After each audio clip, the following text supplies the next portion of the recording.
Hello student, welcome to Ashish classes PCM PCB. बच्चों, आज हम लोग केमिस्ट्री में क्लास 12th केमिस्ट्री में पढ़ने जा रहे हैं इंपॉर्टेंट प्रीवियस ईयर क्वेश्चन। और प्रीवियस ईयर क्वेश्चन जो कि हमारे आने वाले बोर्ड एग्जाम्स में बहुत ही ज़्यादा इंपॉर्टेंट होने वाले हैं। ठीक है, सबसे पहले बच्चों आज हम बात करेंगे जो क्वेश्चन यहाँ पर दिया गया है। ये क्वेश्चन आपका प्रीवियस ईयर PYQ क्वेश्चन है और ये क्वेश्चन आपके क्लास 12th बोर्ड एग्जाम्स के लिए वेरी इंपॉर्टेंट है। ठीक है, बहुत ही ज़्यादा इंपॉर्टेंट क्वेश्चन है, तो इस क्वेश्चन को बिल्कुल नोट कर लीजिएगा। क्वेश्चन क्या है बच्चों, describe the diagram and chemical equation the method of preparation of ethyl amine in the laboratory, how does it react with nitrous acid, explain the reason for its solubility in water. बच्चों, सबसे पहले हमें ethyl amine बनाने की laboratory method बताना है with diagrammatic. तो ये क्वेश्चन बहुत ही ज़्यादा इंपॉर्टेंट है बच्चों, ये बहुत इंपॉर्टेंट है, तो इसको ध्यान से ज़रूर देखिएगा। सबसे पहले अगर हम बात करते हैं लेबोरेटरी प्रिपरेशन मेथड, लैब यानी हम एथिल एमीन को लैब में कैसे बनाते हैं, तो यहाँ पर देखिएगा। यहाँ पर अगर हम बात करें लैब में एथिल एमीन बनाने के लिए क्या करते हैं, प्रोपियोनामाइड की रिएक्शन ब्रोमीन और पोटेशियम हाइड्रोक्साइड के साथ कराएंगे।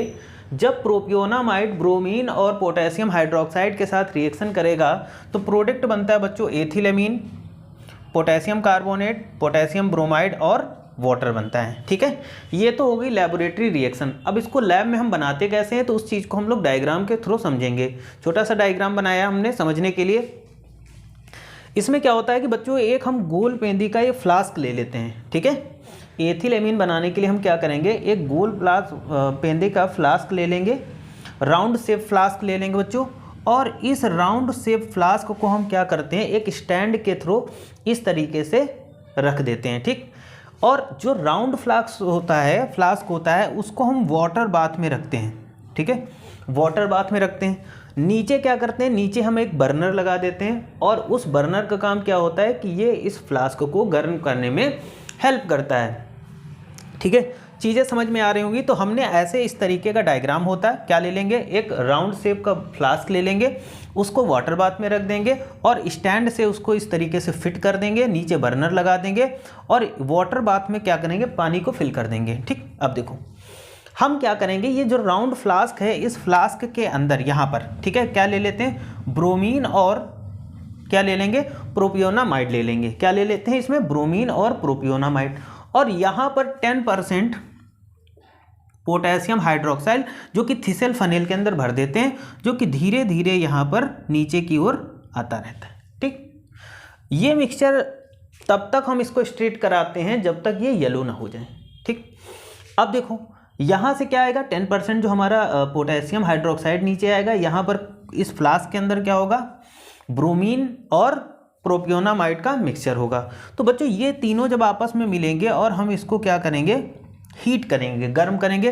टेम्परेचर कितना होगा, तो टेम्परेचर होगा 60 degree Celsius to 70 degree Celsius temperature पर। ठीक, हम इसको गर्म करेंगे और यहाँ पर हम लगा देते हैं एक थर्मामीटर, जिससे हम टेम्परेचर को समय समय पर चेक करते रहें, ना ही तो टेम्परेचर बहुत ही ज़्यादा हाई हो ना ही तो ज़्यादा लो हो। तो इसलिए हम यहाँ पर एक थर्मामीटर का यूज़ कर लेते हैं। ठीक है, तो समझ में आई होगी।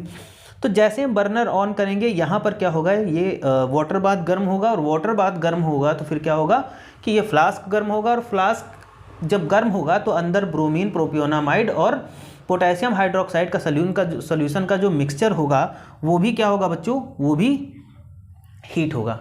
तो जब हीट होगा तो यहाँ से देखो क्या निकलेगा, यहाँ से निकलेगा एथिल एमीन। ठीक, यहाँ से, ठीक, यहाँ से क्या निकलेगा,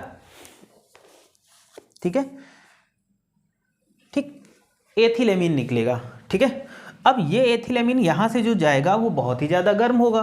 तो गर्म होगा तो यहाँ पर हम उसे क्या करेंगे कि ठंडा करेंगे।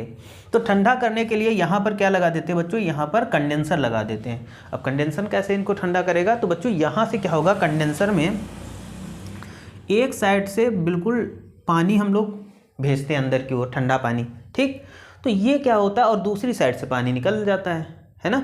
जैसे देखा होगा ना भाई, कोई चीज़ है और इससे लगातार अगर कोई चीज़ गर्म जा रही तो इसको चारों ओर हम ऐसा सिस्टम कर देते हैं कि एक साइड से ठंडा पानी जाता है और दूसरे साइड से वो क्या करता है, उसको ठंडा कर करके आगे की ओर गर्म पानी वो निकल जाता है। तो वैसे ही कंडेंसर क्या करता है, यहाँ पर एथिलेमीन को ठंडा करने का काम करता है।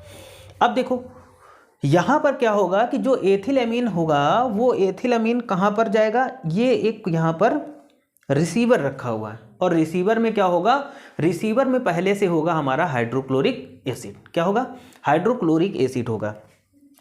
तो इस रिसीवर में ये एथिलेमीन आएगा और यहाँ पर क्या होगा, हाइड्रोक्लोरिक एसिड होगा। ठीक है, और ये जो रिसीवर होता है इसको हम कोल्ड वाटर में रखते हैं। ठीक है, किसमें, कोल्ड वाटर बाथ में रखते हैं। यहाँ पर इसको हम ठंडे पानी के बाथ में टब में रखेंगे। ठीक है, और फिर हम यहाँ से क्या करते हैं, एथिलेमीन को हम अलग कर लेते हैं। ठीक है, यहाँ से एथिलेमीन को अलग कर देते हैं। तो आई थिंक आपको समझ में आया होगा हर एक चीज़। रिएक्शन में क्या होगा, प्रोपियोनामाइड ब्रोमीन और पोटेशियम हाइड्रोक्साइड के साथ 60 to 70 डिग्री सेल्सियस टेम्परेचर पर रिएक्शन करेगा तो प्रोडक्ट बनेगा एथिलेमीन, पोटेशियम कार्बोनेट और क्या बनेगा बच्चों, और बनेगा पोटेशियम ब्रोमाइड और H2O बनेगा। तो इस तरीके से हम लोग क्या करेंगे, रिसीवर में एथिलेमीन मतलब हमें मिल जाएगी। ठीक है, इसको नोट कर लीजिएगा।